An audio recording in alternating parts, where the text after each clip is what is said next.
Part 2 of the Luzi Poort video series covers the section from the 6th to the 11th kilometer.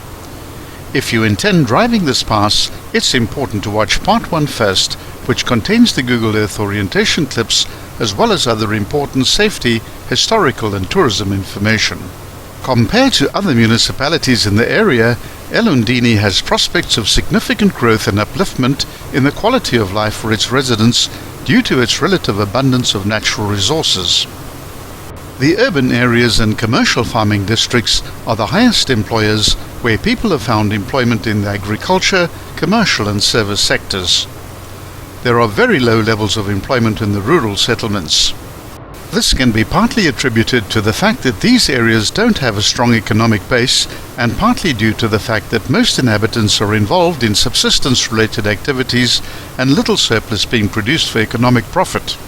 Due to the migrant labor system in operation in South Africa, the impact of recessionary downturns in the economy elsewhere, such as in the mining industry, have put an impact on the Elundini area.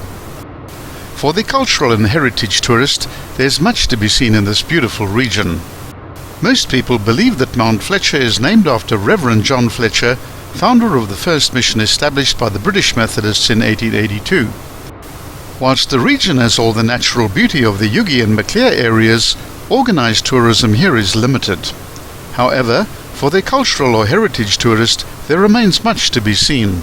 Situated on a point in the Togwana River, the Tsikaletsi waterfall is a sight to behold when the river is in full force. Traditional healers from the area have used this waterfall for its fabled healing powers. We recommend a visit to the Zibi Maya cave, where the forefathers of the Amashlubi would gather to pray to their ancestors, and it's considered one of the sacred areas of Elundini. Today, locals still make their way to the cave to pray for rain, good harvests and God's blessings.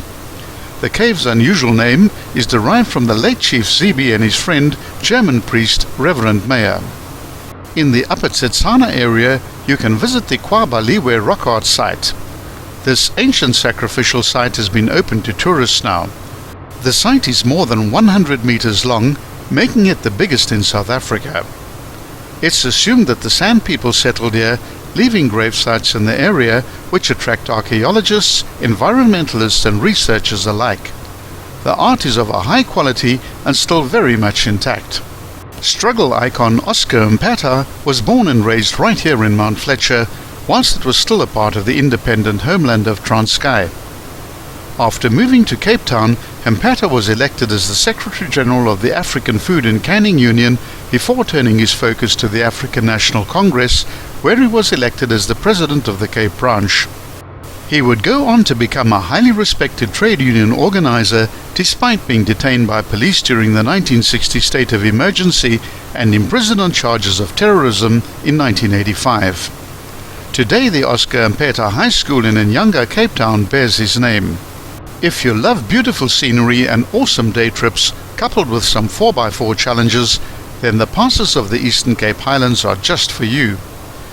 You'll be in photographer's heaven, literally and figuratively, as the topography of this area zooms up to lofty heights and plunges down again to deep green valleys, with one stunning view following the other.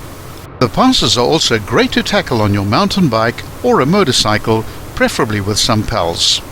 Don't be deceived by the relatively short distances between the passes on the map. Allow plenty of time to drive each pass, as the going is slow on the winding gravel roads. It's recommended to attempt no more than 2 in a day.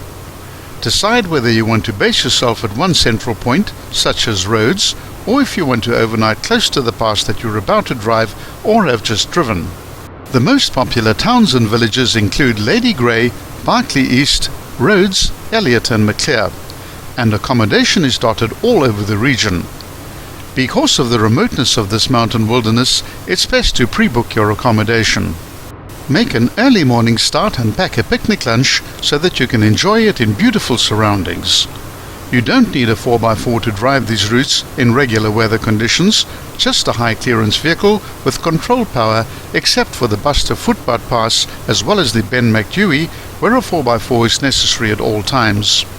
Be sure to watch the final and third video in this series, which covers the final 4 kilometers.